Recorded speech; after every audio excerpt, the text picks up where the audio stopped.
تیرا نام لیا دل دا ہووے غزل اللہ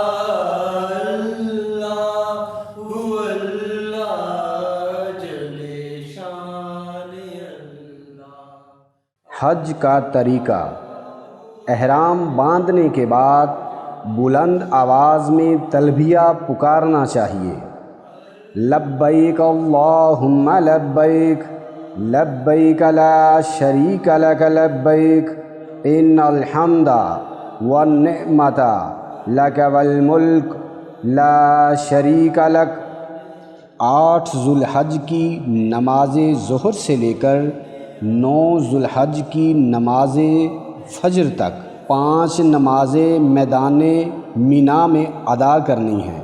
بس احرام باندھ کر نماز ہی ادا کرنی ہے۔ 9 ذو الحج عرفات کو روانگی اور وقوف عرفات کرنا ہے، اور یہ حج کا رکن اعظم ہے۔ وقت ظہر میں آپ نے ظہر اور عصر اکٹھی پڑھنی ہے، اور مغرب کے وقت آپ نے مغرب پڑھے بغیر آپ نے مزدلفہ چلے جانا ہے، اور وہاں پہنچ کر آپ نے مغرب اور عشاء اکٹھی پڑھنی ہے۔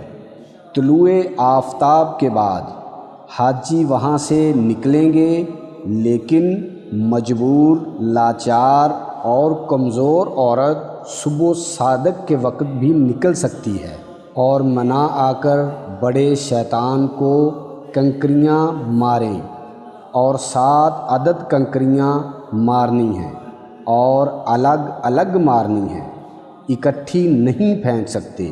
آج صرف بڑے شیطان کو ہی کنکریاں مارنی ہیں، اور اس کے بعد قربانی، اور آخر میں خلق، اور خلق کا وقت 12 ذو الحج کی غروب آفتاب تک ہے۔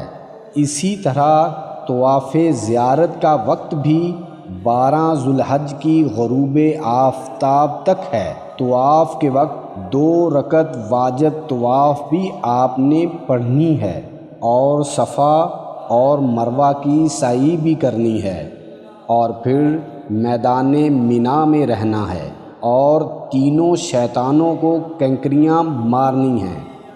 کنکریاں مارنے کی ترتیب یہ ہے کہ پہلے چھوٹے شیطان کو، پھر درمیانے شیطان کو، اور آخر میں بڑے شیطان کو مارنی ہے، اور 12 ذو الحج کی غروب آفتاب سے پہلے وہاں سے نکل جائیں۔ اگر رکے رہے تو 13 ذو الحج کو آپ نے رمی کرنی ہے، اور تینوں شیطانوں کو کنکریاں مارنی ہیں، اور آخر میں آپ کو طواف وداع کرنا ہے۔ دعا ہے اللہ پاک آپ سب کو حج اکبری عطا فرمائے، آمین یا رب العالمین۔ تیرا نام لے